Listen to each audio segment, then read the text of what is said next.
Hello and welcome to Issue Forum. Today I had the privilege of interviewing a young lady who wants to be a judge here in Cook County. Election day is right around the corner. My name is Christopher Anderson. I had the privilege of interviewing Carolyn Gallagher. Thank you for joining me today. Thank you, Chris. So, Carolyn, tell us a little bit about yourself. Well, I'm an attorney. I've been practicing law for about 30 years, hard to believe. I've clerked in the Appellate Court.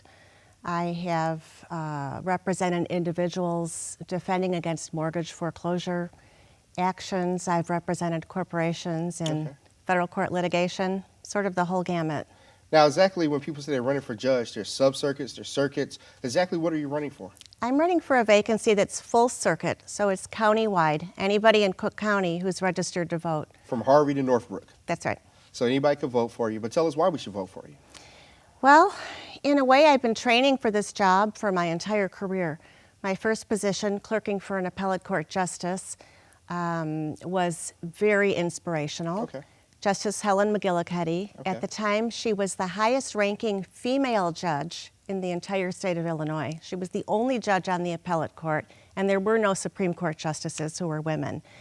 So she inspired me and very much encouraged me to become a judge, make that my long-term goal, and gain a lot of quality experience in the courts and out of the courts even between then and now, and that's what I've tried to do. So you speak of the female justice who was the highest ranking in the state of Illinois at the time, and I'm sure in your law school class there wasn't a lot of young ladies who were classmates seeking a legal career at the time. That's true. I started law school in 1978 in a class of 100 at DePaul University. And out of our 100 students, I think 18 of us were women. Wow. How far we've come, because nowadays it's about 1-to-1, I would say. I think that's true. So being in a minority in your law school class, not having a lot of women to look up to at the time that were judges and Supreme Court justices, how did that influence your philosophy on the law, and how have you tried to approach it differently? Well, I would say you definitely felt like a pioneer, but my generation grew up thinking and believing that we could get that education and become professionals, and really that there would be no problems at all anymore, because it was after the 1960s. I would say I was a little naive. I thought it would be a little easier than it turned out to be. But I would say it's always tough to generalize when you're talking about gender or any other classification of people.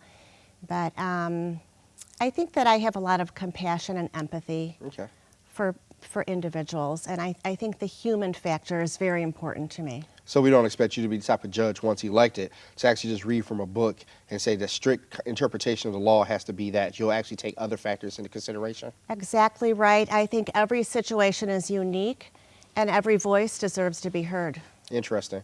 There's a lot of people now that are upset with the judicial system because they don't believe that their voice is heard. They don't believe that the empathy is there. What can you tell people outside of saying this is how you'll rule on a specific case, which you can't, but what would you tell people how you approach their situation, whether it be a criminal matter or a civil matter? Well, I have had a number of experiences lately that have been good reminders of what the courts can do for people. And in particular, two judges, one here in Cook County, who's in a very difficult courtroom, domestic relations, where feelings run very high, and there is a lot of tension in the air. And she has been inspirational to me in the way that she handles situations and understands people's feelings, gets where they're coming from, and is very compassionate even when she seems to have no choice but to rule against them. Interesting. So you started off telling us about your appellate career working as a clerk, which is where people say judges are made learning under the tutelage of another judge. So after you finished your clerkship, what did you do? I joined a small boutique law firm in Chicago, Dardick and Denlow, and I was very fortunate because while a lot of my peers went on to join big firms where it took quite a while to get into a courtroom, I think I was thrown into the courtroom my first week, and I'm sure I was by fire. Trying my first case within a year. The lawyers who I worked for, Mort Denlow subsequently became a federal magistrate judge, and Nate Dardick were very committed to not only bringing me in to help with the cases, but to teaching me and training me to become a good commercial trial and appellate lawyer. Interesting. So if you had a chance to give back yourself, to whether it be to a specific law school, to a specific law student, can you talk about any mentorship you've had in your career in the law? Well, several years ago, I had the extraordinary opportunity of becoming a law professor myself at DePaul. Okay. I was offered a job. I taught for 4 years. The student is now the teacher. That's right. I taught first, second, and third year law students legal research, writing, and analysis. Which is the crux of the law. You got to know how to read it, and you got to know how to write it. Those are essential skills for anybody wanting to practice law. And it's a daunting task. They're not easy skills to learn, and I found out they are not easy to teach, but it was very gratifying. Interesting. So tell me, from that perspective, are you encouraged by what you see? Do you think my generation or the ones younger than me that you have taught don't quite have what your generation has as far as drive? You hear about this Generation X, you hear about Generation Y. Sometimes we're lazy, sometimes we don't have the same drive. As an actual teacher, what do you think? I didn't see that. Okay. I saw a lot of driven, committed students, Good. maybe even more so than when I was a student, because the cost of law school tuition is sky high now. Yes. So many of my students were deep into student loans, 6 figures, and they knew that they had to perform, do well, get out, and get a job Yes. to pay get back that started. loan. So there's a group of people out there that had you as a professor. We know at least they're voting for you. So we already got that I group hope taken so. care of. So in addition to those group of people that you've had a chance to be interactive with, if there's another opportunity or experience that you want to tell us about as it relates to you giving back to the legal community? Well, one of the things that I've really enjoyed doing is connecting with an Evanston-based organization called New Health Foundation Worldwide. Okay. And that is a not-for-profit foundation that is focused on meeting and honoring the needs of transgendered individuals, Interesting. principally, and other gender variant individuals.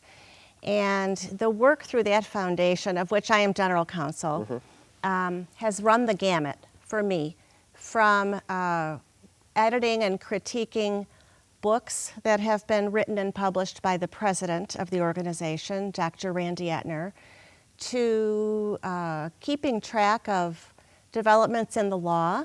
And I think you may know that a decision was just issued by the U.S. Court of Appeals in Massachusetts requiring the Massachusetts Department of Corrections to provide sex reassignment surgery for one of its inmates at the state's cost, viewing it as a medical necessity. Yes. That is sort of groundbreaking. Very much so. We've seen a lot of changes in this area, and it's developing very rapidly. And so I've gone from the professional side of things to the other extreme, where I may meet with a transgendered individual who has had a legal problem and needs to meet with a lawyer or a police officer.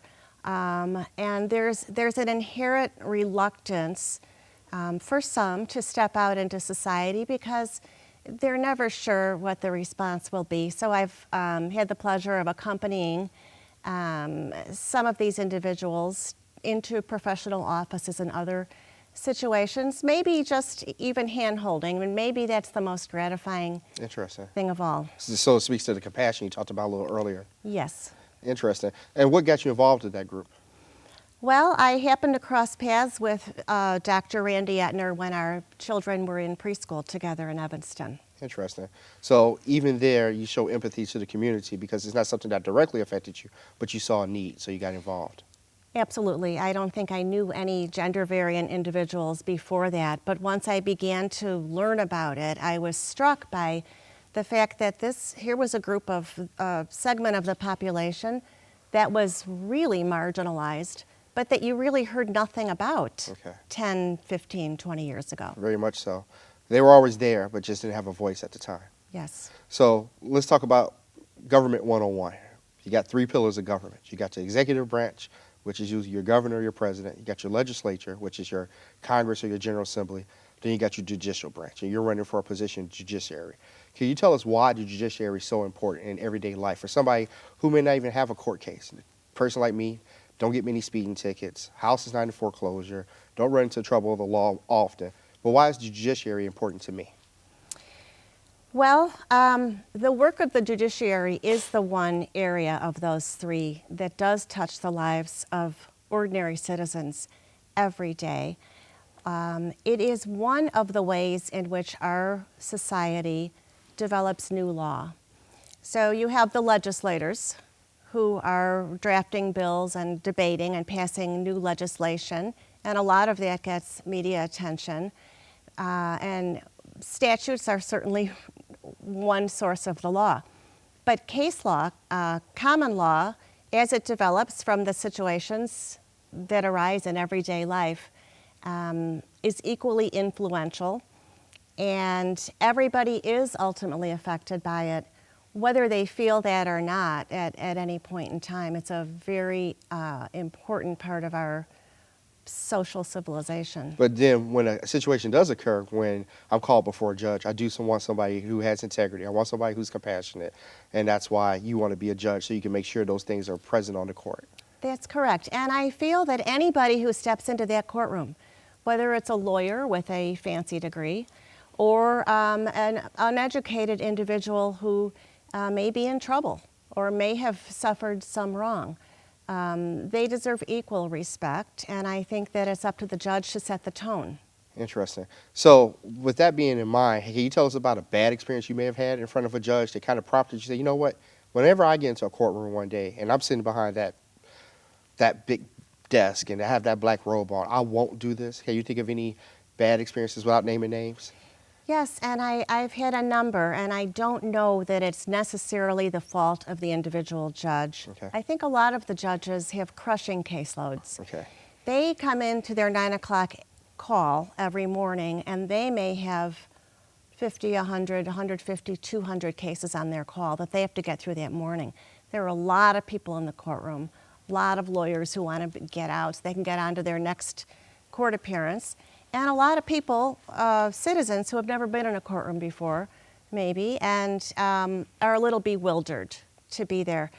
I'm always disappointed when I'm in front of a judge who hasn't read the briefs, hasn't read the pleadings, doesn't know what the case is, isn't prepared, because then there's only so much that I can do when I'm advocating for my client. Understood. And I do believe that my commitment, should I become a judge, will be to be prepared on every single case, because I think that the parties and the lawyers deserve nothing less. So even as an adult, you got homework to do. That's right. And then you're promising to do your homework. I promise to do my homework, Chris. Well, can't ask for more than that. So just tell us, if you could wrap it up, why should someone vote for you? And more importantly, take another second to tell us, why should I wait in line at the polling booth, get on my busy day, and go all the way down to the bottom of the ballot to make sure I mark your name, Carolyn Gallagher? Well, and that's a good question, especially this time, because it's a primary election. I'm running for the Democratic nomination for this position. There are not many contested Democratic races this time. We aren't electing a new president, senator, et cetera. But in a way, it's these judicial elections that have the potential to have the greatest impact on every single voter. And I know it's not easy to educate yourself, learn who these candidates are at the bottom of the ballot, and understand how one might be a better choice than another. But it's really crucial to our electoral system. Understood. Well, with that being said, do you know your punch number yet? Has that been released? It has, and I believe it's 153, and I hope I'm not wrong about that. Please don't be wrong. Please don't be wrong. But with that, we'll start to wrap it up. Unfortunately, I wish we had a whole hour to speak, but we don't. But I do want to thank you for coming in. Let everybody know Carolyn Gallagher is a candidate for judge in Cook County. All of Cook County can vote for Carolyn Gallagher. And if you heard what you like today, then do so as you feel accordingly. So with that, ma'am, I want to say thank you for coming. Again, my name is Christopher J. Anderson, and today I was your host on Issue Forum.